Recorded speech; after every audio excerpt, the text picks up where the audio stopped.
মিনাশ শাইতানির রাজিম বিসমিল্লাহির রহমানির রহিম।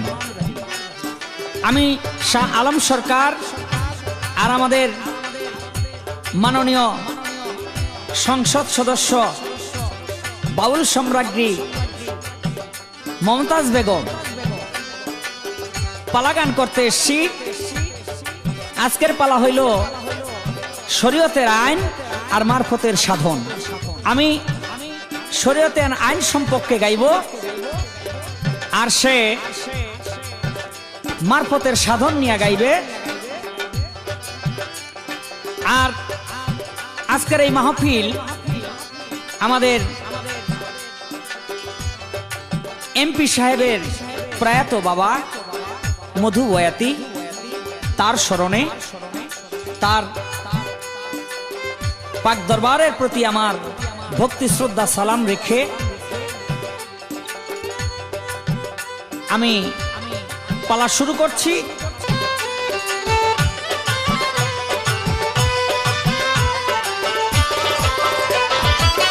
বেনামাজির সাথে হাসর করতে চায় না বনের শুকর, বেনামাজির সাথে হাসর করতে চায় না বনের শুকর। সাক্ষী তাহার আছে হাদিস নবীর বল ফকির, নামাজ পড়তে নিষেধ করছে কোন পীর, নামাজ পড়তে নিষেধ করছে কোন পীর বল ফকির, নামাজ পড়তে নিষেধ করছে কোন পীর।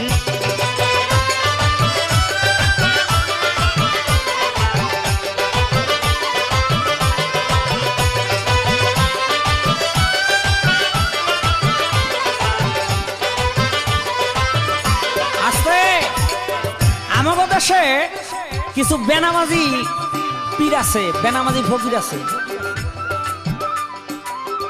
একগত হইলে নামাজ রোজার ধার দাও যাইও না। কিছু কিছু মানুষে কয় মসজিদে গিয়ে নামাজ পড়বা তো দূরের কথা, মসজিদ থাকলে ওই রাস্তা দিয়ে আইটেও যাইও না।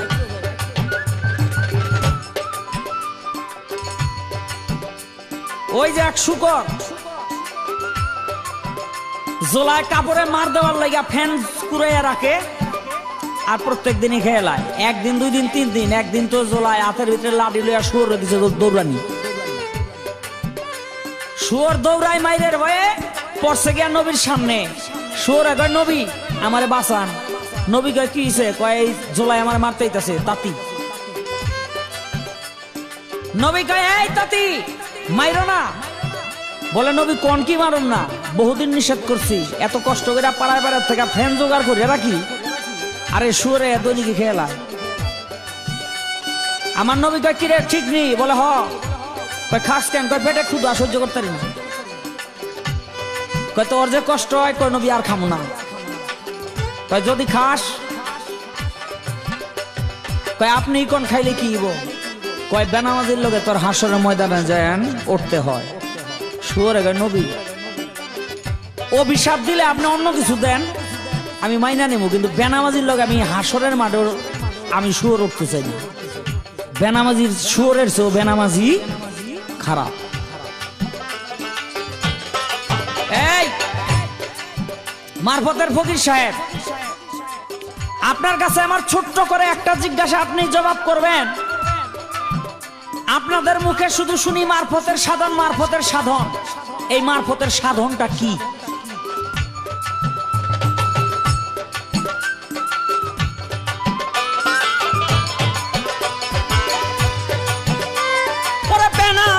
সাথে হাসর করতে চায় না বনের শুয়োর, বেনামাজির সাথে হাসর করতে চায় না বনের শুয়োর।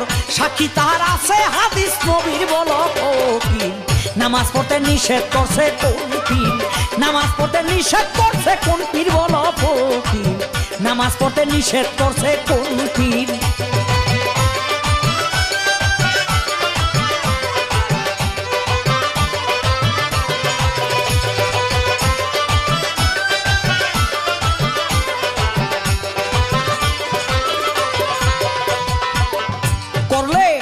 ওয়াক্ত নামাজ কাজা, 80 হুব্বা দুজক সাজা, বুকে মারবে আগুনের গরম তীর। হায় রে বুকে মারবে আগুনের গরম তীর। এক ওয়াক্ত নামাজ কাজা, 80 হুব্বা দুজক সাজা, বুকে মারবে আগুনের গরম তীর। যেদিন সওয়াল জবাব করবে মুনকির নকির বলো ফকির নামাজ পড়তে নিষেধ করছে কোন পীর নামাজ পড়তে নিষেধ করছে কোন পীর বলো ফকির নামাজ পড়তে নিষেধ করছে কোন পীর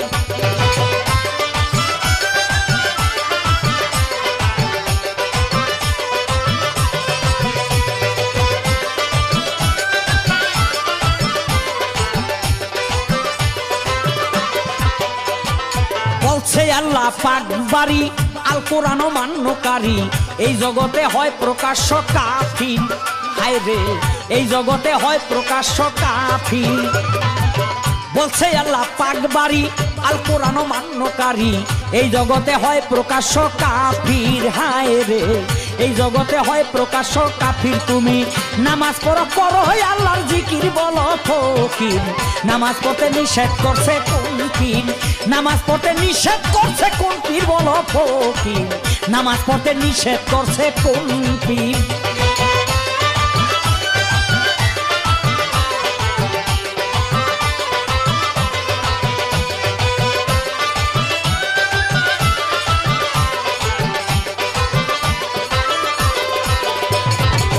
জাগাতের সঙ্গে রোজা করলে পাবে রাস্তা সোজা ছাড়ো তুমি এই দুনিয়ার ফিকির হায় রে ছাড়ো তুমি এই দুনিয়ার ফিকির জাগাতের সঙ্গে রোজা করলে পাবে রাস্তা সোজা ছাড়ো তুমি এই দুনিয়ার ফিকির হায় রে ছাড়ো তুমি এই দুনিয়ার ফিকির শাহালাম কয় তরিক ধরো নবীর বলো ফকির নামাজ পড়তে নিষেধ করছে কোন পীর নামাজ পড়তে নিষেধ করছে কোন পীর বলো ফকির নামাজ পড়তে নিষেধ করছে কোন পীর বেনামাজির সাথে হাসর করতে চায় না বনের শুয়োর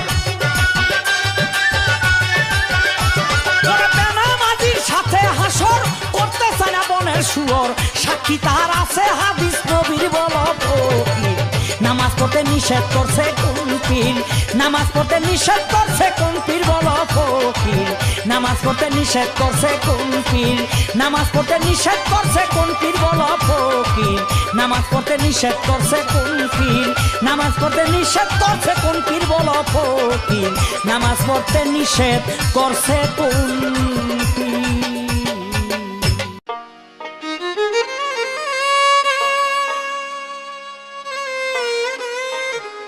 সর্বপ্রথম আমি স্মরণ করছি পরম করুণাময় আল্লাহ পাককে তার সাথে তার পেয়ারা হাবিব হযরত মুহাম্মদ আহমদ মুস্তাফা সাল্লাল্লাহু সাল্লামের রওজা মুবারকে ভক্তি চুম্বন রেখে 18,000 মাখলুকাতের সমস্ত ওলি আবদালের রওজা মুবারকে ভক্তি শ্রদ্ধা রেখে আমার প্রয়াত পিতা মধুবয়াতি যার স্মরণে আজকের এই আসর আমি তার দরবারের প্রতি ভক্তি রেখে আমার গানের গুরু মাতাল কবি রাজ্জাক দেওয়ান তার প্রতি ভক্তি শ্রদ্ধা জানিয়ে শুরু করছি আপনাদেরকে উপহার দিচ্ছি শরীয়ত এবং মারিফতের সাধন শরীয়তের আইন নিয়ে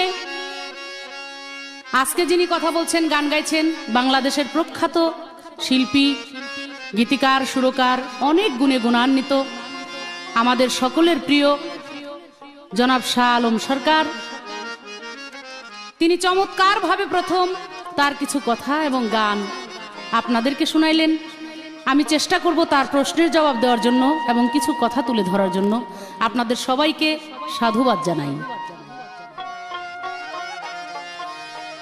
তিনি প্রথম আমাকে যে প্রশ্নটি করেছেন মারফতের সাধন কি ফকিররা সবসময় বলে যে আমরা মারফতের সাধন করি আসলে সাধনটা কি সবচাইতে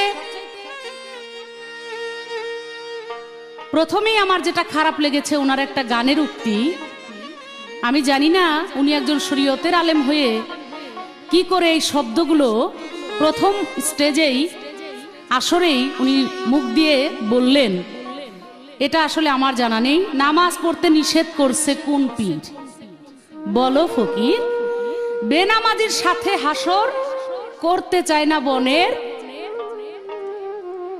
আমি আর বলতে চাচ্ছি না কারণ উনি একজন আলেম হয়ে কি করে বলল আমি জানি না যা মুখ দিয়ে বললে শরীয়তে বলে মানুষ নাকি নাপাক হয়ে যায়। তো এই জিনিসটা যার জানা নাই সে আলেম কি করে হয় এটাও আমার মাথার মধ্যে ঢুকছে না। যাই হোক, এটার বিচারের ভাগ তো আমার উপরে না, এটার বিচারের ভার রইল আমার শ্রোতাদের উপরে। কিন্তু আমি শুধু একটা কথা বলতে চাই, আপনি যে প্রথম স্টেজেই বলছেন যে নামাজ পড়তে নিষেধ করছে কোন পীর, আপনি আমাকে কেন এই কথাটা বললেন? আগে তো আমাকে জিজ্ঞেস করবেন যে আমি নামাজের পক্ষে না বিপক্ষে, আমি নামাজ পড়ি কি পড়ি না। এটা জিজ্ঞেস না করেই আপনি প্রথম স্টেজে এটা শুরু করলেন। আপনি জানলেন কোত্থেকে যে আমি নামাজ পড়ি না? কে আপনাকে বলছে? অবশ্যই আমি নামাজ পড়ি। নামাজ আল্লাহর হুকুম, আল্লাহর হুকুম অমান্য করার মতো সাধ্য আমি কেন? 18,000 মাখলুকাতের কোনো মানুষেরই নাই, কোনো ব্যক্তিরই নাই, কোনো কাউরেরই নাই। অবশ্যই আমি নামাজ পড়ি, নামাজের মধ্যে আমি আছি। তবে আপনারা যেরকম পড়েন ওই রকম হয়তো বা না। আপনারা যে কি ধরনের নামাজ পড়েন, আপনি তো বলছেন যে অনেক লোকেরা মসজিদ ঘর, নামাজ তো দূরের কথা, মসজিদ ঘর যেখানে আছে এটার আশেপাশ দিয়ে যায় না। হ্যাঁ, ওই রকম মসজিদ ঘরের আশেপাশ দিয়ে ওই রকম ব্যক্তি হয়তো যায় না। তবে কি ধরনের নামাজ আপনারা পড়েন আমি একটু কিছু আমার গানের মধ্যে তুলে ধরতে চাই।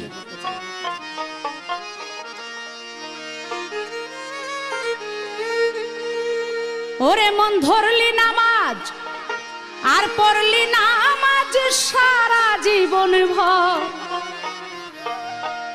নামাজ হইল না রে তো নামাজের লইলি না খবর। অনেক শ্রোতারা চিন্তা করছেন যে এটা আবার কেমন গান, যে নামাজ পড়লাম নামাজ ধরলাম তবু নামাজ হইল না। হ্যাঁ, এটা হাদিস এবং কোরআনের কথা। আমার আল্লাহ এবং আল্লাহ রাসূল বলেছেন যে তুমি নামাজ পড়ো, সূরা মুখ দিয়ে পাঠ করতেছো, কিবলা মুখে হয়ে সেজদা দিতেছো, কিন্তু তোমার মনটা হৃদয়টা নামাজের মধ্যে নাই।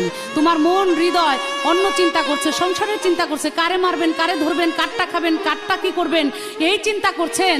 আর আপনি নামাজ পড়তেছেন, মুখ দিয়ে কেবলমাত্র সূরা পাঠ করতেছেন। ওই নামাজ আল্লাহর দরবারে কখনই কবুল হয় না, এবং ওই নামাজ ফকিররাও পড়ে না। নামাজের নিয়ত করে দাঁড়াইছো নামাজে, হায় হায় নামাজের নিয়ত করে দাঁড়াইছো নামাজে, এই মনটা তোমার থাকে যদি দুনিয়ারি কাজে। নামাজ হইল না রে তোর নামাজের লইলি না খবর, নামাজ হইল না রে তোর নামাজের লইলি না খবর। আরে ধরলি নামাজ পড়লি নামাজ সারা জীবন ভর, কেবল ধরলি নামাজ পড়লি নামাজ সারা জীবন ভর। নামাজ হইল না রে তোর নামাজের লইলি না খবর, নামাজ হইল না রে তোর নামাজের লইলি না খবর।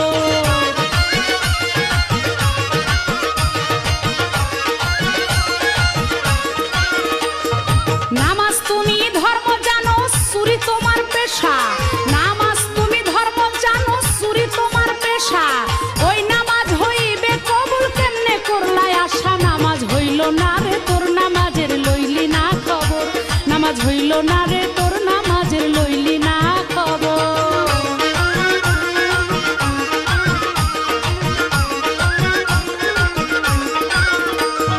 মসজিদে পড়িলে আজান সবার আগে যাও, তুমি মসজিদে পড়িলে আজান সবার আগে যাও, নামাজ শেষে বাইরে এসে সুদের টাকা খাও। নামাজ হইল না রে তোর নামাজের লইলি না খবর, নামাজ হইল না রে তোর নামাজের লইলি না খবর।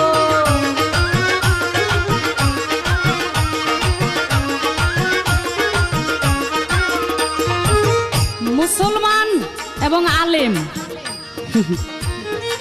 আপনি মুসলমান আলেম, একজন আলেম হইলেই একেবারে নামাজ হয়, নামাজ পড়লেন। হ্যাঁ, আপনি শুধু আমাকে এই কথাটা শুনে একটু বলবেন। আমি হাদিসের মধ্যে দেখলাম, হাদিস বুখারী শরীফের মধ্যে রাসূল পাক নামাজ সম্পর্কে লিখেছেন। হযরত আলীকে নিয়ে ইসলামের অনেক যুদ্ধে উনি গিয়েছেন। ইসলামের এক যুদ্ধে গিয়ে হযরত আলীর পায়ে বেদিনরা, কাফেররা একটা তীর লাগাই দিছে। অন্যান্য সাহাবারা সেই তীরটা টেনে খোলার চেষ্টা করছে, কিন্তু কোনোভাবেই খুলতে পারছে না। আর যখনই খুলতে যায় আলী তখন চিৎকার করে, কান্নাকাটি করে যে আমি মরে যাব, আমি বাঁচবো না, খুবই যন্ত্রণা। তো এই যুদ্ধের ময়দানে ওইখানে তো ওইরকম কোনো ডাক্তার কোনো কিছু ওইভাবে তো ব্যবস্থা ছিল না। আমার রাসূল পাক সাহাবাদেরকে বললেন যে এইভাবে তীর খোলা যাবে না, আমি যখন তোমাদেরকে বলবো তখন আলীর পায়ের তীরটা খুলবে। নামাজের সময় হয়েছে, যতই ব্যথা হোক বেদনা হোক যাই হোক আলী তো নামাজ কাজা করবে না, তাই তিনি নামাজের জন্য দাঁড়িয়েছেন। আমার রাসূল পাক তার সাহাবাগণকে হুকুম করলেন, যাও এখন গিয়ে আলীর পায়ের তীরটা খুলে নিয়ে আসো। আলীর পায়ের তীর খুলছে, আলীর মতো আলী নামাজ পড়ছে। আলী উহা আহা কান্নাকাটি ব্যথা বেদনা কোনো কথাই আলী তখন আর বলে না। এই হাদিস দিয়ে রাসূল পাক বুঝাইতে চেয়েছে এবং নামাজের গুরুত্বটা বলা হয়েছে এরকম যে নামাজ যখন পড়বেন আপনি, আপনার এক পাশ থেকে যদি কেটেও ফেলা হয় আপনি টের পাবেন না, কারণ নামাজে হয় আত্মার আলিঙ্গন, স্রষ্টার সাথে সৃষ্টির মেলামেশা, ওর মধ্যে আপনার দেহের কি হইল না হইল ওই দিকে তো টের পাওয়ার কথা না, খবর রাখার কথা আপনার না। কিন্তু আপনাদের মতো আলেমদের বেশিরভাগ লোকের নামাজের যে অবস্থা আমি একটু খালি বলি গানের মধ্যে। নামাজের ভিতরে তোমায় মশাই কামড় দিলে, নামাজের ভিতরে একটা মশাই কামড় দিলে, মশা তুমি আগে মারো রুকু সেজদা ফেলে, নামাজ হইল না রে তোর নামাজের লইলি না খবর, নামাজ হইল না রে তোর নামাজের লইলি না খবর। আপনাদের তীর খোলা তো দূরের কথা, একটা মশাও যদি কামড় দেয় রুকু সেজদা ফেলে আগে আপনারা মশা মারেন, আর পিছনে জুতারও চিন্তা করেন যে জুতা ডাবার কেউ নিয়ে গেল কিনা। হ্যাঁ, ওই জাতের আলেম তো আপনারা। আর আপনাদের সম্পর্কে কি বলবো? আপনি বলেছেন মারফতের সাধন করেন, মারফতের সাধনটা আসলে কি আপনি কেমনে বুঝবেন? নাবালিকা বুঝবে কি প্রেমের জ্বালা? হ্যাঁ, আপনি তো নাবালিকা। ইবাদতের জগতে তো আপনি কেবলমাত্র শিশু, বাচ্চা। শরীয়ত যারা করে তারা কেবলমাত্র শিশু হইল কেবল ইবাদতের সময়, আর মারফত যারা করে তারাই কেবল বুঝতে পারে। আপনি এটা কি জানেন রাসূল পাক 63 বছর এই পৃথিবীতে তিনি ছিলেন। এই 63 বছরের মধ্যে শরীয়ত কত বছর করছে আর মারফত কত বছর করছে যদি প্রশ্ন করি আপনাকে? তবে আমি জানি সত্য কথা আপনারা বলবেন না, তো আমি বলে যাই। রাসূল পাক তার 40 বছর 8 মাস বয়সে উনি পবিত্র কোরআন শরীফ ওনার উপরে নাজিল হয়েছে, আসলো শরীয়তের আইন কানুন। তার আগে কি করেছে? তার আগে উনি কিছু করেন নাই? অবশ্যই করেছেন। তার আগে উনি মারিফতের ইবাদত করেছেন, যেটাকে আমরা মারিফতের সাধন বলি। তবে সেই সাধনটা কি? আপনি আমার কাছে আইসেন, সাধন তো আর এইভাবে বই খাতায় নাই যে আপনাকে ওইভাবে শিখিয়ে দিব। আপনি আইসেন, আসলেই বুঝতে পারবেন। আসছেন, অসুবিধা নাই। হ্যাঁ, শরীয়ত করছে মাত্র 23 বছর। 23 বছর করেছে শরীয়ত, আর 41 বছর করছে মারফত। এবার বুঝেন যে মারফতটা কি। এর জন্যই বলছি নাবালিকা আপনারা এগুলো বুঝবেন না।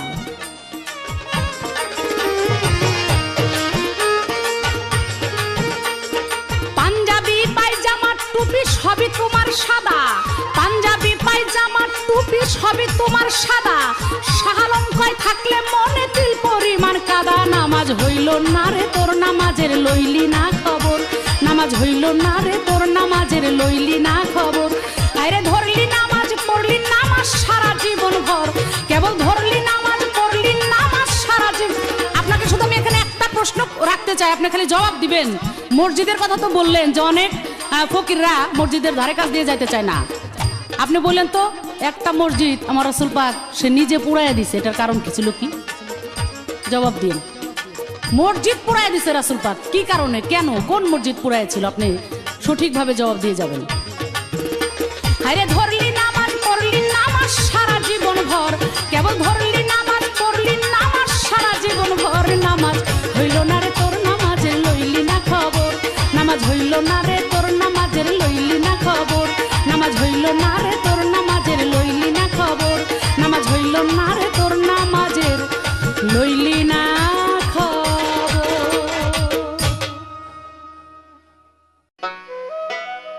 ধন্যবাদ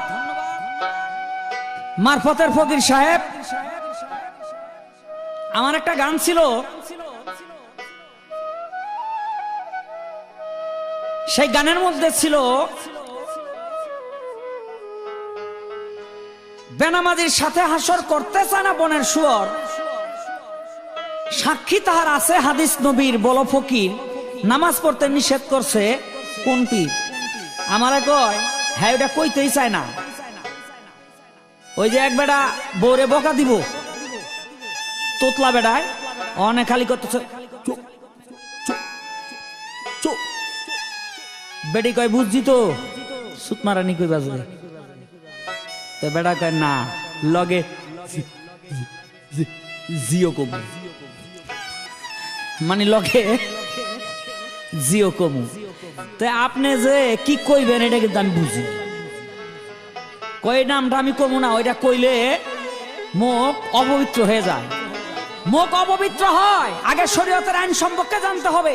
কেউ যদি কাউকে শুয়োর বলে গালি দেয় তাহলে তার মুখ অপবিত্র হয়, কিন্তু শুধু শুয়োর শব্দ উচ্চারণ করলে মুখ অপবিত্র হবে না। সাক্ষী তার পবিত্র কোরআন সূরা বাকারা 183 নম্বর আয়াত, তার মধ্যে আল্লাহ পাক বলেছেন আমি মৃত পশুর রক্ত এবং শূকরের মাংস খাওয়া জায়েজ করেছি ওই সমস্ত মানুষের জন্য যে সমস্ত মানুষের জীবন বাঁচানোর জন্য খেয়ে থাকে। তাহলে পবিত্র কোরআনের মধ্যে আয়াতের মধ্যে যে আসছে 173 নম্বর আয়াতে সূরা বাকারার, যে আমি শূকর শব্দটা সেখানে উল্লেখ করে দেওয়া হয়েছে। আল্লাহ শুয়োর নিজে উচ্চারণ করতেছে, আল্লাহর মুখ কি নাপাক নাকি? আরে কয় কি 1.5 টাকার ফকির, হ্যাঁ 1.5 টাকার ফকির আমারে কয় কি না। যদি কেউ কাউকে সেটা বলে গালি দেয় তাহলে তার মুখ নাপাক হয়ে যায়। আমারে কয় আসেন আসেন, মানে মাহবতের সাধন কি কইতাম রে ভাই। আমার নবী করিম সাল্লাল্লাহু আলাইহি সাল্লাম 41 বছর হিসাবে 40 বছর 8 মাস 6 দিনের দিন আমার নবীর কাছে পবিত্র কোরআন আসছে। তাহলে এই প্রায় 41 বছর তিনি মারফতের সাধন করছেন, আর 22 বছর কিছুদিন তিনি শরীয়ত করে গেছেন। তখনও তিনি ওই মারফতের সাধনও করত, কারণ শরীয়তের ভিতরে মারফত আছে। কিন্তু একটা কথা ফকির সাহেব, আপনি সারাদিন পরিশ্রম করে যদি তার মজুরি পান 200 টাকা, তাহলে সেই টাকাটার দাম আছে না? সারাদিন পরিশ্রম করছেন, নবী 41 বছর পরিশ্রম করে পেয়েছে শরীয়ত। তাহলে নবীর 41 বছর মারফতের সাধনার বিনিময়ে তিনি পেয়েছেন শরীয়ত। ওই শরীয়ত হইল তার মজুরি। যদি তাই হয়ে থাকে তাহলে মারফত হইল আরো মূল্যবান, শরীয়ত হইল আরো মূল্যবান, মারফতের চেয়ে মূল্যবান। কারণ মারফত একটা গাছ, শরীয়ত হইল তার ফুল বা ফল। আমার কাছে প্রশ্ন করছে একটা মসজিদ নবী পুরাইয়া দিছে, আমি তার জবাব করব কোন মসজিদ। আগে একটা গান গাইয়ে লই।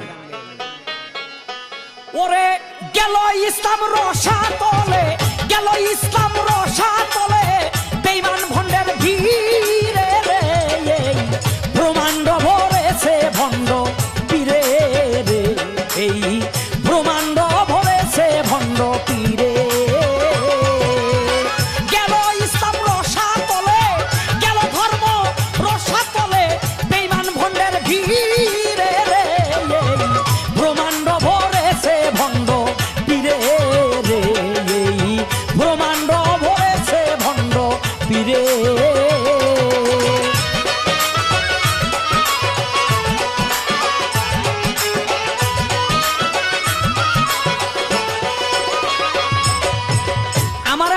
শিখায় আর শরীয়তের আইন সম্পর্কে জানে। এক বেটা কইছিল আগামীকাল যদি ওই কামটা আমি করতে না পারি তাইলে আমি গু খামু। কাম তো করতারে নাই, নবীর কাছে গেছে, ইয়া রাসূলুল্লাহ বিপদে তো পড়ছি। বলে কি হইছে? কয় ওয়াদা করছিলাম ওই কাজটা করতে না পারলে গু খামু, করতে তো পারি নাই, এখানে গু তো খাইতে মন চায় না। আমার নবী কয় এখন রমজানের মাস, তুমি ঘরে ঘরে গিয়া দেখবা দিনের বেলা কে খায়? মুসলমান। যদি কোনো মুসলমান দিনের বেলা খাইতে দেহ, ওখান থেকে যার উপরে রোজা ফরজ হইছে ওখান থেকে এক মুঠ খাওয়ান খাইয়ে লইবা। বলে তাতে কি হইল? বলে তাতে হইল রোজার দিনে যারা খায় তারা ওইটাই খায়। এবার বুঝতে পারছেন শরীয়তের আইন কি জিনিস? আমারে শিখাইবেন? আরে কয় কি এই গানের ভিতরে নবীর কি কথাগুলি আছে একটু লক্ষ্য করে শুনবেন। নবীজির হাদিসের বাণী আসিলে গোরকলি, ঘরে ঘরে দেখা দিবে সদূষিত অলি। আমার নবীজির হাদিসের বাণী আসিলে গোরকলি, ঘরে ঘরে দেখা দিবে সদূষিত অলি। আমার নবীর কথা গেছে ফলি,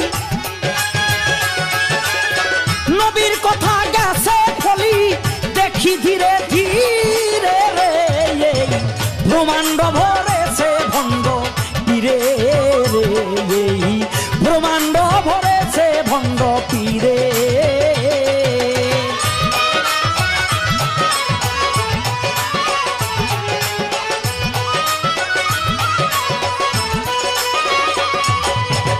খানে দরজাল দেখা দিবে কিয়ামতের আগে, কিছু কিছু পীরের স্বভাব তেমন তেমন লাগে। খানে দরজাল দেখা দিবে কিয়ামতের আগে, কিছু কিছু পীরের স্বভাব তেমন তেমন লাগে। ওরে নিজে খোদা হয়ে সেজদা, নিজে খোদা হয়ে সেজদা লয় নত শিরে রে, ব্রহ্মাণ্ড ভরেছে ভণ্ড পীরে রে, ব্রহ্মাণ্ড ভরেছে ভণ্ড পীরে।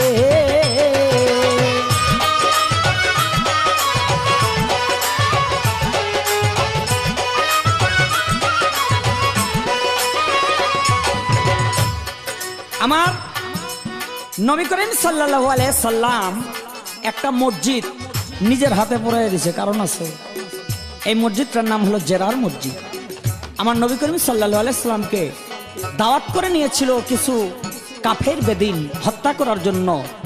একটা মসজিদ নির্মাণ করে নামে মাত্র মুসলমান হয়েছিল, অন্তরে ছিল তাদের সেই কাফেরিপনা। তারা কি করলেন?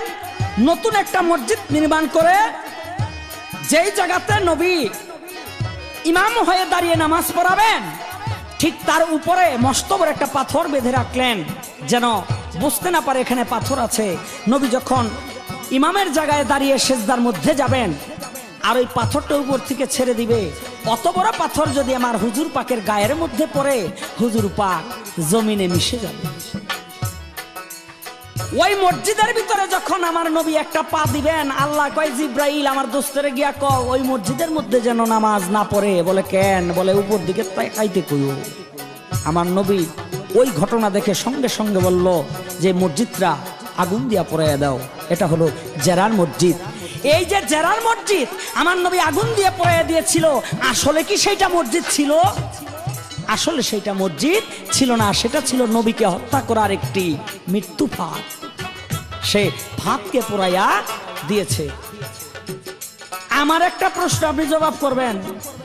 দেখি, এই যে আমরা 5 ওয়াক্ত নামাজ পড়ি না, নামাজ দিয়ে অনেক কথা কইছে। হযরত আলী পার ভিতরে তীর বিনলো, টাইনা বাড়ি করলো, টের পাইলাম না।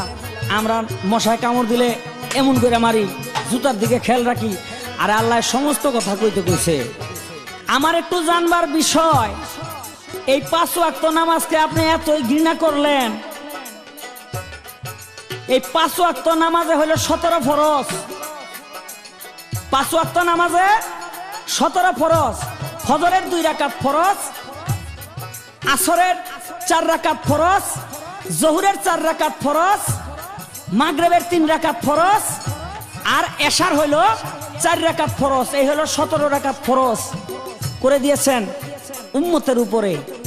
এটা হলো শরীয়ত। এই 17 রাকাত ফরজের মধ্যে, 17 রাকাত ফরজ নামাজের মধ্যে 17টি মারফতের রয়ে গেছে। আমি জানতে চাই 17টি মারফত কি?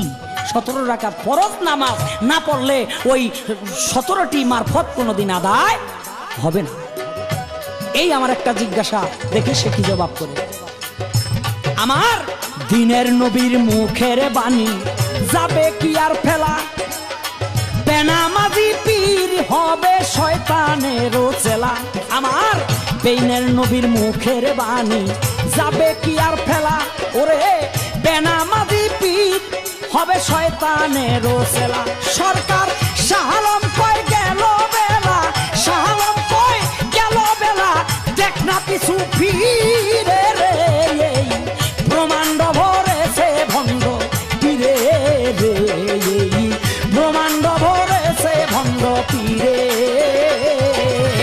গেল ধর্ম রসা তলে, গেল ধর্ম রসা তলে, বেঈমান ভণ্ডের ভিড়ে রে, এই ব্রহ্মাণ্ড ভরেছে ভণ্ড পীরে রে, এই ব্রহ্মাণ্ড ভরেছে ভণ্ড পীরে রে, এই ব্রহ্মাণ্ড ভরেছে ভণ্ড পীরে।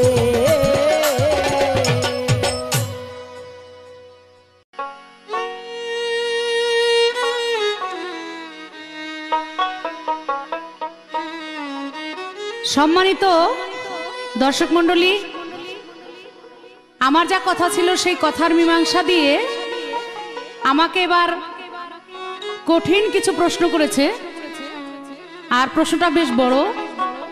সমস্যা হচ্ছে আমাদের ক্যাসেটের মধ্যে খুব কম সময় থাকে, সেজন্য এত বড় প্রশ্ন করলে তার বিস্তারিত বলাটা কিন্তু খুব কঠিন হয়ে যায়। তারপরেও আমি যতটা সম্ভব তার সংক্ষেপে জবাব দেওয়ার চেষ্টা করব। তিনি বলেছেন শরীয়তের 5 ওয়াক্ত নামাজ, এই 5 ওয়াক্ত নামাজের 17 রাকাত ফরজ, এই 17 রাকাত ফরজের মধ্যে 17টা মারফুদ আছে। যেমন ফজরে 2 রাকাত ফরজ, এই 2 রাকাত ফরজের মধ্যে 2টা মারফুদ আছে। প্রথম হচ্ছে নাক, আর এই নাকের 2টা মারফত হচ্ছে, 2টা কাজ হচ্ছে সুগ্রাণ এবং কুগ্রাণ নেওয়া। এরপরে জোহরে আছে 4 রাকাত ফরজ, তার আছে 4টা মারফত। এখানে কাজ করছে গিয়ে কান, কানের কাজ সামনে পিছনে ডানে বামে চতুর্দিকে চতুর্মুখী। তারপরে আসর, আসরেরও 4 রাকাত ফরজে 4টা মারফত, সেখানে রয়েছে জিহ্বা, জিহ্বারও এরকম চতুর্মুখী ক্ষমতা, তিতা মিঠা ঝাল টক। এরপরে রয়েছে আপনার মাগরিব, মাগরিবে হলো 3 রাকাত ফরজ, 3 রাকাত ফরজে 3টা মারফত, সেখানে রয়েছে চোখের কারিগরি। চোখের হলো ডাইনে বাঁয়ে আর সামনে, সে পিছনে দেখে না। এরপরে আপনার এশা, এশায় আবারও 4 রাকাত ফরজ, সেখানে 4টা মারফত, সেখানে দেহের কাজ ঠান্ডা গরম নরম শক্ত। এর আরো অনেক বিস্তারিত আছে, যেটা ক্যাসেটের এই স্বল্প সময় আমি বিস্তারিত বললাম না, শুধু এতটাই আপনাকে বলার চেষ্টা করলাম। তবে শুনেন, আপনি তো একেবারে ছোট জায়গা দিয়ে, মারফতের ছোট জায়গা দিয়ে ঘুরতেছেন, এরপরও বিশাল একটা জায়গা আছে যেখানে আপনি যেতে পারবেন কিনা আমার সন্দেহ। তবে শুধু আপনাকে একটু টাচ দিয়ে যাই, আপনি ওইগুলাকে দেখেন না যারা মারিফতের ইবাদত করেছে, মারিফতের ওলি হযরত খাজা বাবা মাইনুদ্দিন চিশতি রাহমাতুল্লাহ আলাইহি, যিনি 400 কিলোমিটার দূরে কি হইতেছে সেটাও দেখতে পাইতো। হ্যাঁ, বড় পীর আব্দুল কাদের জিলানী হাজার হাজার মাইল দূরে কি হইতেছে, কি ঘটতেছে, তার কোন ভক্ত কোন বিপদে আছে, কখন কিভাবে কোথা থেকে কাকে উদ্ধার করতে হবে, জঙ্গলে বাঘের মুখ থেকে কিভাবে উদ্ধার করতে হবে, সবকিছুই তারা জানতেন। সবকিছু এক জায়গায় বসে ধ্যান খেয়াল করতেন। আপনি ওই ধরনের কথাই যান, ওখানে যান। হ্যাঁ, খালি ওই কূপের মধ্য দিয়ে কূপের ব্যাংকের মতো ঘুরঘুর করেন না, একটু সাগরের খবর টবর নিয়েন। যাই হোক, আমাকে অনেক কথা বলছে, বলে পবিত্র কোরআনের মধ্যে শুকর উল্লেখ আছে, আর আমি বললাম তাতে কি নাপাক হয়ে গেলাম নাকি? আমি কি গালি দিছি নাকি? আপনি গালি কারে বলে আর ভালো কথা কারে বলে, এটাই তো মনে হয় বুঝতেছেন কম। আপনি যেখানে বেনামাজি বলে গালি দিতেছেন, বেনামাজির সাথে শুকরের সাথে তুলনা করে একটা ফকিরকে বলতেছেন, এটাকে আপনি গালি বলবেন না তো কি মারতে চাইছিলেন নাকি? হ্যাঁ, কোন পাগল নিয়ে পড়লাম আজকে আমি? গালি দিয়েও বলে দেই নাই।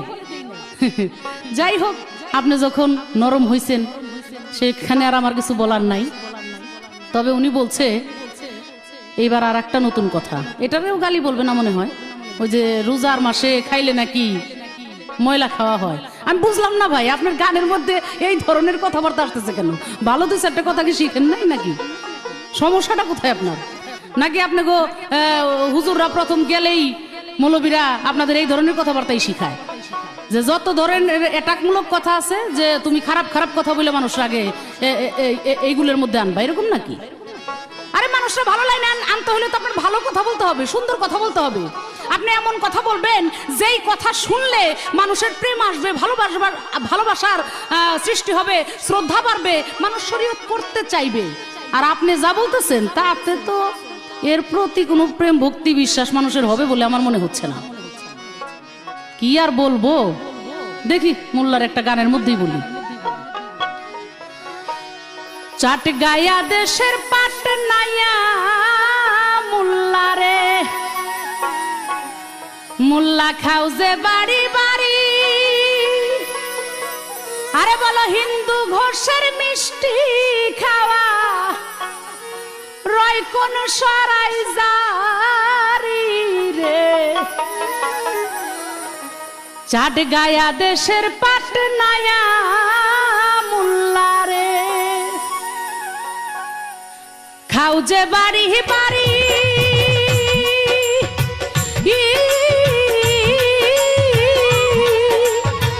হিন্দু ঘোষের মিষ্টি খাওয়া রয় কোন সরাই জারি রে।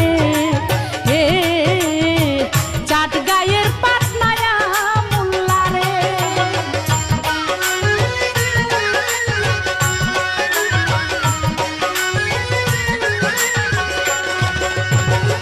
সারের হয় না মুসলমানি, গাভীর হয় না বিয়া,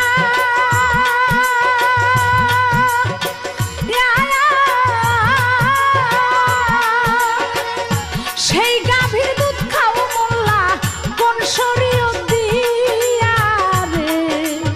এ সাত গায়ের পাট নায়া মোল্লা রে, মোল্লা খাও যে বাড়ি বাড়ি,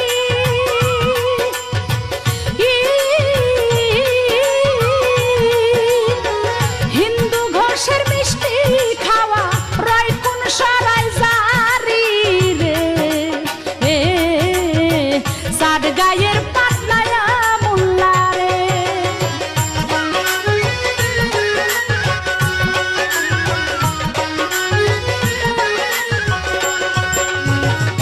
মরক মুরগি ফরজ গোসল করে না জীবনে,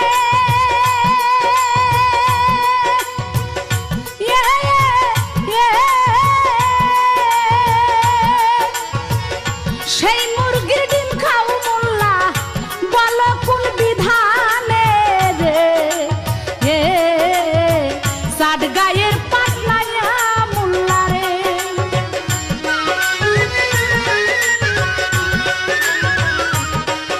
আমি এই কথাগুলি বলতাম না, শরীয়তের অনেক আইন দেখাইছে আমাকে, সেই কারণে তাদের আইন সম্পর্কে আমি কিছু বলছি আমার গানের মধ্যে।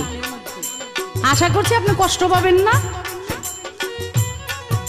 আমাকে ভালো করে বুঝানোর চেষ্টা করবেন। যদি বুঝায় সুজায়া আপনার শরীয়তের দিকে আমাকে নিতে পারেন, এটাই তো আপনার গুণ। তবে আপনার কাছে একটা প্রশ্ন করব। আপনি প্রথমেই খুব নামাজ রোজা মসজিদ এগুলো নিয়ে বলা বলি করতেছেন। আপনার কাছে আমি প্রশ্ন করতে চাই, বলেন তো, যে নামাজ আপনারা পড়েন কেবলামুখী হইয়া, কাবামুখী হইয়া, এই কাবা কোনো এক ব্যক্তি, কোনো এক মুসলমান এক বোতল মদের বিনিময়ে বিক্রি করে দিয়েছিল। শুধুমাত্র এক বোতল মদ। সে কোনো ইহুদি না সারা বেদিন না, মুসলমান। আপনি বলেন তো এ কোন মুসলমান, কি ধরনের মুসলমান, কোন জাতের মুসলমান যে এক বোতল মদের বিনিময়ে কাবা ঘরকে বিক্রি করে দেয়? আশা করছি আপনি এটার সুন্দর জবাব দিবেন আমাকে। মাছের নাই রে খালা ফুকু আপন পরের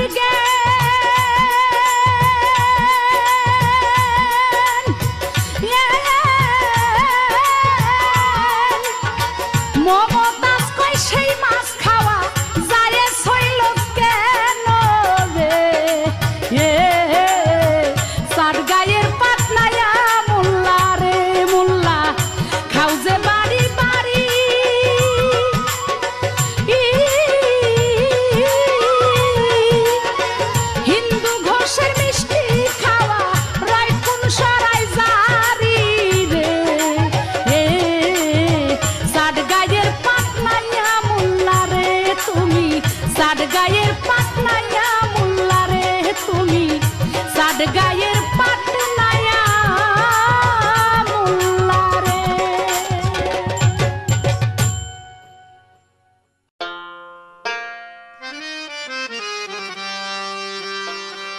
ধন্যবাদ।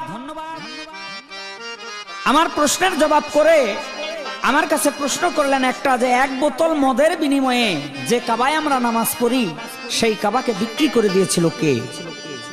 জবাব দিম পরে, অন্তরটা খালি পড়তাছে। একটা গান গাইছে, আমরা জানি দেশের দায়িত্ব যদি কেউ কাঁধে নেয় তাই মানে দেশের কাজ করতে গিয়া অন্য কাজ আর করতে পারে না। আর এর দেখলাম কি সুন্দর একটা গান যে লেখা লইছে, এই গানটা লেখার সময় পাইলো কোন সময়? এইটাই আমার একটা প্রশ্ন রইল। কি গান? চাট গাইয়া দেশের পাট নাইয়া মোল্লারে খাও যে বাড়ি বাড়ি, হিন্দু ঘোষের মিষ্টি খাওয়া রয় কোন সরায় জারি, সারের হয় না মুসলমানি, গাভীর হয় না বিয়া, সেই গাভীর দুধ খাও মোল্লা কোন শরীয়ত দিয়া, মোরগ মুরগি ফরজ গোসল করে না জীবনে, সেই মুরগির আন্ডা খাও মোল্লা বলো কোন বিধানে, মাছের নাইরে খালা ফুফু আপন পরের জ্ঞান, মমতাজ কয় সেই মাছ খাওয়া জায়েজ হইল কেন? প্রশংসা করলাম। জীবনে গান লেখলে দু একটা এরকম লেখাই উচিত। তবে আমি এক কথায় তার জবাব করি, পবিত্র হাদিসের মধ্যে আসছে, কোরআনের মধ্যে আসছে, কেউ যদি পারিশ্রমিক দিয়া,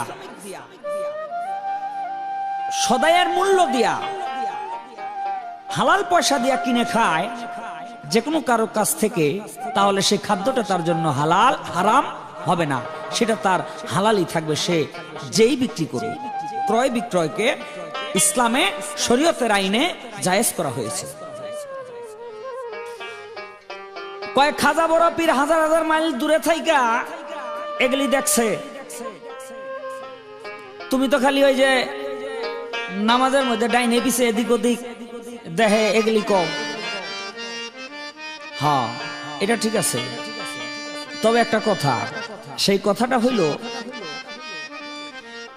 শরীয়তের এই ডিউটি গুলি পালন না করে খাজা বলেন আর বড় পীর বলেন, কেউ কিন্তু অত বড় আল্লাহর ওলি হইতে পারে নাই, অত বড় কামেলদার হইতে পারে নাই, যত বড় তারা হয়েছে, কেউ কিন্তু শরীয়তের আইনকে তরক করে নাই। শোনেন, এক বাবার দুই ফোলা, একটাই কয় বাপ মা মরে যাওয়ার পরে, একটাই কয় যে আমি জঙ্গলে জঙ্গলে ঘুরে আবাদত বন্ধকি করুম, আল্লাহর ওলি হয়ে যাবো। আর আরেকটা কয় না, বাপ মার এই ভিটা ছেড়ে যাইতাম না, ওইটা 12 বছর পর্যন্ত জঙ্গলে আবাদত করে বাড়তে আইছে, আর এইটা যেটা বাড়তে রয়েছে ও বাড়িতে থেকে বাইরে অনেক লগে লগে করছে বিয়া শাদী করে সংসার টংসার করে। এখন ওইটা আইছে 12 বছর পর বাড়িতে, এরকম দাঁড়িয়ে আছে, এরকম চুল হয়ে গেছে, মাথার মধ্যে জট হয়ে গেছে, দেখলে একটা বাবা বাবা বাপ। এখন ওই বাড়ির ভাই জিজ্ঞাসা করে, ভাই 12 বছর পর্যন্ত কি করলা? বলে আল্লাহরে ডাকছি, আল্লাহরে ভাবছি। বলে 12 বছর পর্যন্ত তুমি জঙ্গলে জঙ্গলে ঘুরছ, এখন বাড়িতে আইছো 12 বছর পর, ওই যে গাছের মধ্যে একটা ডাব, এই ডাবটা তুমি কইলে ডাবটা কি তোমার কাছে চলে আসবে? বলে না ভাই, ওই পর্যন্ত যাইতে পারি নাই। বলে দেখো আমি বাড়িতে থাইকাই ওই পর্যন্ত গেছি। বলে কেমনে গেছো? ডাক দিছে, এ খোকা কই রে? খোকা কয় কি বাবা? বলে ওই ডাবটা পাইরা লয়ে আয়। পোলাই গিয়া ডাবটা পাইরাই না, ডাবের মুখ কাইটা বাপের আর চাচারে খাইতে দিছে। এখনে ওই বাড়ির ভাইয়ে কয়, ভাই 12 বছর পরিশ্রম কইরা এই কামটাই করছি যে ডাবও কইলে আমার কাছে চলে আসে। শরীয়ত বলেন আর মারফত বলেন দুটোটাই ভালো, কিন্তু ওই জায়গা মতো যদি যাইতে না পারেন তাইলে কোনোটাই ভালো না। তাই তো সংসার ধর্ম বড় ধর্ম, তাই পারি না ছেড়ে যেতে, হ্যাঁ চাই না মাগো রাজা হতে, রামপ্রসাদ বলেছে। আমার নবী বলেছে, আমার নবী বলেছে, যারা সংসার ধর্ম করে আল্লাহকে ডাকে ভাবে, আর যারা সংসার ধর্ম ত্যাগ করে আল্লাহকে ডাকে ভাবে, যারা সংসার ধর্ম পরিপূর্ণ রেখে আল্লাহকে ডাকলো, আল্লাহর দরবারে তাদের মর্যাদা সবচেয়ে বেশি। কারণ একটা ফকিরের জন্ম কোথা থেকে হবে? যদি একজন মানুষ সংসার না করে, সংসার ধর্ম পালন না করে। একটা ফকির সারা জনম গাছতলা বয়ে বয়া খালি আল্লাহ আল্লাহ করলো, আল্লাহরে পেয়ে গেল, ওই ব্যক্তি যদি সংসার ধর্ম না করে তাহলে তার থেকে কোনো বংশ বিস্তার হবে না। আর বংশ বিস্তার না হলে ফকিরের জাত খানদানও বাড়বো না। ফকিরের জাত খানদান বাড়াইলো শরীয়তের আইন যারা পালন করে। আমার বলে এক বোতল মদের বিনিময়ে কাবা বিক্রি করছিল কে? তার নাম ছিল আবু গাসসান। এটা অনেক বড় কাহিনী। এক বোতল মদের বিনিময়ে বিক্রি করে দিয়েছিল, কিন্তু আল্লাহর ঘর বিক্রি হওয়ার মতো নয়। আমি আপনার কাছে ছোট্ট একটা প্রশ্ন রাখতে চাই, আপনি জবাব করবেন। ফকির লালন সাইজি একটি গানের মধ্যে বলেছেন, আসসালাতুল মেরাজুল মুমিনিনা, জানতে হয় নামাজের বেনা, বিশ্বাসীদের দেখাশোনা। হ্যাঁ, লালন কয় এই ভুবনে। তাহলে লালন সাইজি বলেছেন যে নামাজের মধ্যে আল্লাহ পাককে দেখা যায়, মেরাজ হয়। কিন্তু ধর্মগ্রন্থ ঘাটতে গিয়া পাইলাম এক ব্যক্তি নামাজ না পইরা, নামাজকে ছাইরা দিয়া আমার নবীকে দেখছিল। আমি জানতে চাই, নামাজ ছাইরা দিয়া নবীকে দেখলো, যদি এই নামাজ ছাইরা দিয়া নবীকে দেখা যায়, তাহলে নামাজ কিভাবে ছাইরা দিয়া নবীকে দেখা যায়? এই একটা জিজ্ঞাসা আমার রইল। আমার ছোট্ট করে একটা গান, এই গানটা হলো আমার শরীয়তের মধ্যে যে থাকিয়াও সংসার ধর্ম রাখিয়াও সাধন ভজন করা যায়, সেই কোন সাধনা? সাধনা সাধনা করো যত সাধনা, ঘর সাধনা তোমার ঘরের বাবা মা। সাধনা সাধনা করো যত সাধনা, বড় সাধনা তোমার ঘরের বাবা মা। ওরে মা বাবারে কষ্ট দিলে রে, তোমার মা বাবারে কষ্ট দিলে কোনো সাধন হবে না। বড় সাধনা তোমার ঘরের বাবা মা। সাধনা সাধনা করো যত সাধনা, বড় সাধনা তোমার ঘরের বাবা মা।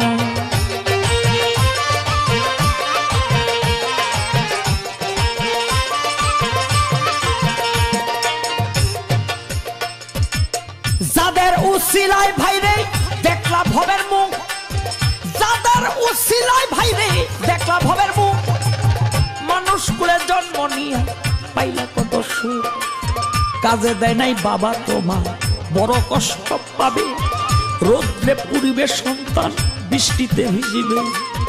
কাজে দেয় নাই বাবা তোমার, বড় কষ্ট পাবে। রোদ্রে পুরিবে সন্তান, বৃষ্টিতে ভিজিবে। কত কষ্ট কইরা বাবা করছে তোমায় বড়, আজ তুমি বড় হইয়া সেই বাপ মা ছাড়ো। কত কষ্ট কইরা তোমার করছে বাবায় বড়, আজ তুমি বড় হইয়া সেই বাপ মা ছাড়ো। তুমি যেদিন হইবা বাবা বুঝিবে অন্তরে, সন্তানের জন্য বাপ মা কতটুকু করে। তুমি যেদিন হইবা বাবা বুঝিবে অন্তরে, সন্তানের জন্য কত বাপ মায়ের পরে। বলেছে দিনের রসুলে,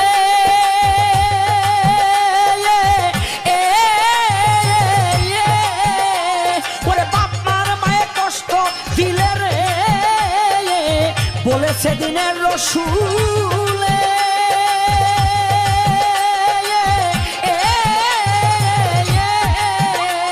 ওরে বাপ্পার মনে কষ্ট দিলে রে, আল্লাহ তাহার কপালে দুদক করছে ঘোষণা। সাধনা সাধনা করো যত সাধনা, বড় সাধনা তোমার ঘরের বাবা মা।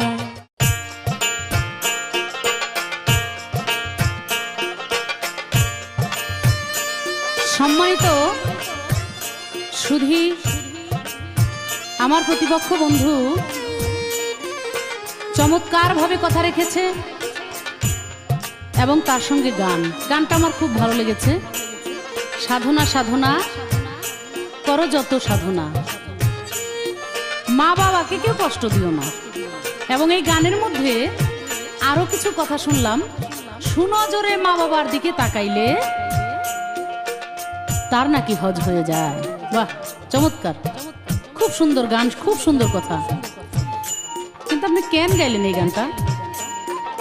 আপনাকে কি কখনো আমি বলছি যে মা বাবার সাধনা করি না, আমি মা বাবার ভজন আমি করি না, মা বাবা মানি না? এরকম কোনো ফকিরা বলে নাকি? আমার তো জানা নাই। ফকিরের মধ্যে কয়েকটা প্রকার ভেদ আছে এবং কিছু বাস্তব অবাস্তব মুখী কথা আছে। যেমন ঘরে থেকেও ফকিরি হয়, আবার কেউ বাইরে গিয়েও ফকিরি করে। ফকিরি সব জায়গায় করা যায়। কেউ ঘরের মধ্যে থেকে ফকিরি করে, আবার অনেকেই আছে বাইরে গেলেও তার ফকিরি হয় না, বাইরে যায়, বাইরে থেকে কামাই রোজগার করে এনে সংসারে দেয়, তাদের কি ফকিরি হয়? হয় না। আবার কেউ সংসারের মধ্যে থেকে নিজের ধন সম্পদ সব মানুষের জন্য বিলায় দেয়, এটাকেও কিন্তু ফকিরি বলে। আপনি কি বুঝাইতে চাইলেন? আমি তো কখনো বলি নাই মা বাবার সাধন করতে হবে এবং মা বাবার দিকে সুনজরে তাকাইলে, মায়ের সাধন করলে হজ হয়, এটা আমার মনে হয় ফকিররাই কয়, কোনো মোল্লার মুখেই প্রথম শুনলাম। যাই হোক, শেষের দিকে ওনাকে আমি আর বেশি কিছু বলতে চাই না, তবে আমাকে বলছে ডাব খাইতে চাইলে সংসার করতে হবে, আর সংসারই যদি না করেন তাহলে ফকির কোত্থেকে হবে? না, সংসার করলে ফকির হয় না, ফকিরের জন্ম দেওয়া যায় না। সংসার করলে সন্তান হয়, আর ফকির আর সন্তান, ফকির আর সাধারণ মানুষের মধ্যে অনেক পার্থক্য। সাধনা করলে ফকির হয়। হ্যাঁ, ফকিররাও ডাব খায়, তবে আপনাদের মতো ওই রকম গাছের ডাব না। আমার দয়াল নামের সুধা, আমার গুরু নামের সুধা, সেই সুধাই ডাবের চাইতে, ডাবের পানির চাইতে অনেক উন্নত মানের। সেই সুধা তারা খায়, তাদের ওই গাছের ডাব খেতে হয় না। আমি একটা গান করছিলাম, গানটা উনি বললো আপনি এত ব্যস্ততার মধ্যে গান লেখার সময় পান কই? আর এইগুলো নিয়েই তোমার ব্যস্ততা, গানের বাইরে তো আমি না। যাই হোক, উনি এর আগের আসরেও আমাকে একটা কথা বলছে, আমি নাকি 1.5 টাকার ফকির, মানে নানান কথা সে গানের মধ্যে বলছে। তবে আপনার মুখে যেন জয় হয়, 1.5 টাকা তো অনেক বড় কিছু। 1 টাকা বললেই কত কিছু, 1 টাকাই তো 16 আনা। একটা ফকিরের যদি 16 আনা আদায় হয়ে যায়, তার আর কি লাগে? হ্যাঁ, আর 1.5 টাকা তো 16 আনার উপরে আরো আটা না, আরো আটা না। তো আপনার মুখে যেন জয় হয়, আমি যেন 1.5 টাকার ফকির হইতে পারি, এটা আপনি দোয়া করেন। আমাকে প্রশ্ন করেছে নামাজ, নামাজ ছেড়ে দিয়েও একজন রসুল পাকের দেখা পেয়েছেন, এটার অর্থটা কি, কিভাবে? চমৎকার প্রশ্ন। এক নামাজি, সে খুব নামাজ পড়তো, কিন্তু একজন গুরুর বাড়িতেও যাইত। তো একদিন গুরুর বাড়িতে গিয়ে খুব দুঃখ করে বলতেছে যে দয়াল, আমি তো অনেক নামাজ পড়ি, সেই নামাজের মধ্যে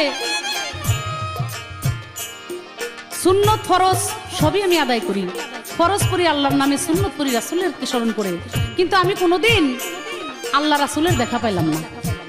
গুরু বলছে কি, তা তুই এক কাজ কর বাবা, তুই এই আগামী যে নামাজটা পড়বি সামনে, এটার মধ্যে ওই তোর ফরজ সুন্নত এগুলো কোনোটাই পড়ার দরকার নেই, তুই বাদ দে নামাজ পড়া। তো গুরু যখন এই কথা বলছে, সে বাড়িতে যায় খুব চেষ্টা করতেছে নামাজ বাদ দিবে, কিন্তু নামাজের যখন সময় হয়েছে, নামাজই তো, তার তো নামাজ ধ্যান খেয়াল, সে নামাজ তার পড়তেই হবে। গুরুর কথা মানে কোনোভাবেই রাখতে পারতেছে না, অবশেষে ফরজ পড়েই ফেলছে। ফরজ পড়ে মনে হয়েছে যে না, গুরু নিষেধ করলো তাও করতেছি, আচ্ছা ঠিক আছে সুন্নত নাই পড়লাম, সুন্নতটা আর পড়ে নাই। রাত্রবেলায় যখন শুয়ে আছে, আমার নবী তার ঘরে চলে গেছে, গিয়ে বলতেছে বাবা, তুই প্রতিদিন কি সুন্দর করে নামাজ আদায় করিস, আজকে এমন কি হইল তুই আমার সুন্নতটা আদায় করলি না? সকালবেলা ওই ভক্ত তার গুরুর বাড়িতে গিয়ে গুরুকে বলতেছে দয়াল, আমি বড় অন্যায় করে ফেলেছি। বলে কি অন্যায়? বলে আপনি বলছেন নামাজ পড়িস না, তাই তো আমি কালকে আপনার কথা রাখতে পারি নাই, ফরজটা পড়ে ফেলছি, কিন্তু সুন্নতটা পড়ি নাই, এটা আমি বড় অন্যায় করেছি। বলে কেন? বলে সুন্নত না পড়ায় রাসূল পাক নিজেই রাত্রিবেলায় আমার কাছে এসে বলতেছে আমি নাকি বড় অপরাধ করেছি, তার সুন্নতটা কেন আদায় করি নাই। গুরু তখন চোখের পানি ছেলে দিয়ে বলল, বাবারে তুই তো আমার কথা শুনলি না, যদি পরিপূর্ণভাবে তুই আমার কথা শুনতি, কেবল তো নবী আসছিল, আল্লাহ নিজেও এসে তোর সাথে দেখা করে বলতো, বাবা তুই আমার ফরজটা কেন করিস নাই। সাথে সাথে ভক্ত তার গুরুর পায়ের উপরে পড়ে গেছে যে আমি আপনার কথা অমান্য করেই মনে হয় ভুল করেছি। তো ওইটা আবার কোন নামাজ, যে নামাজ না পড়লে আল্লাহ রাসূলও চলে আসে, আর আপনাদের নামাজ। যাক, আর কিছু বলবো না, শেষের দিকে যেহেতু আমি আমার দর্শক শ্রোতাদের জন্য একটি বিচ্ছেদ গানের সুরে সুরে শেষ করতে চাই আজকের আসর। ডাকি তোরে বন্ধুরে,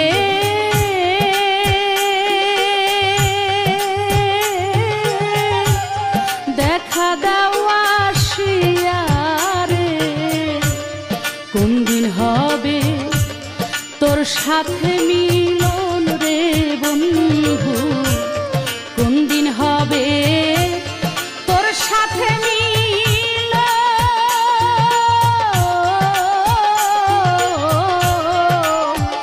আশায় গেল রে জীবন, আশায় গেল রে জীবন।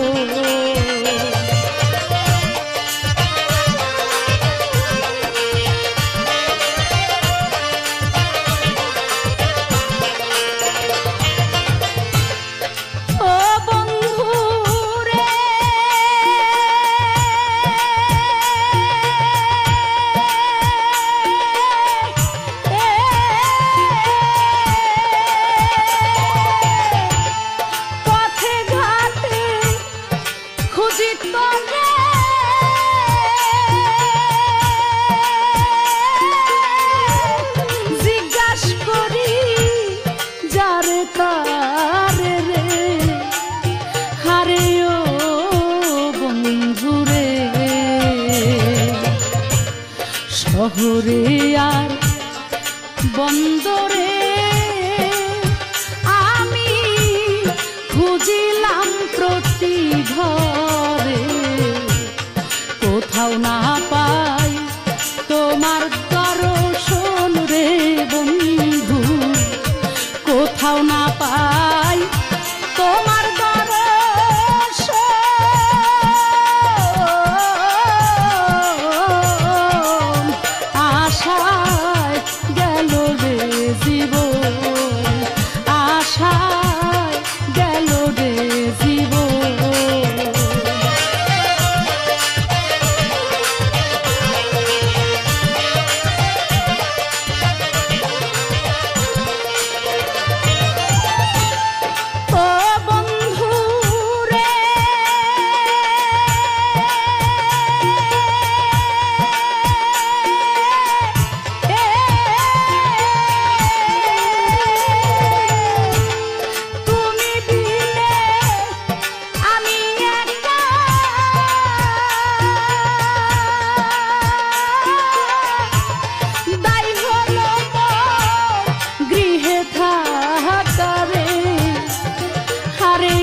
যায় না তো আর এ প্রাণ রাখা, ওরে আমার একবার এসে দাও হে দেখা, আমার আশা করো হে পূরণ রে বন্ধু, আমার আশা করো হে পূরণ।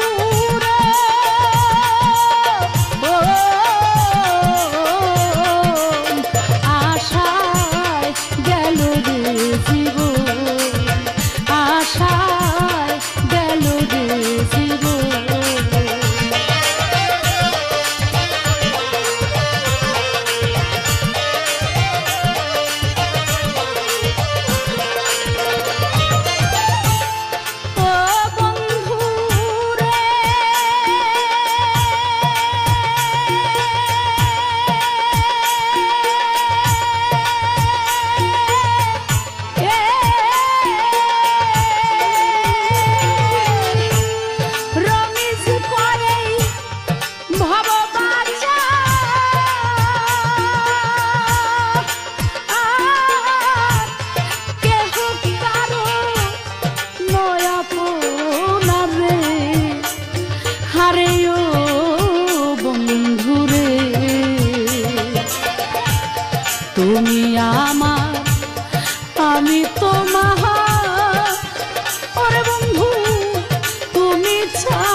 তুমি বিনে কে বুঝবে বেদন রে বন্ধু, তুমি বিনে কে বুঝবে বেদন। ও আশায় গেল রে জীবন, আশায় গেল রে জীবন। ডাকি তোরে বন্ধুরে,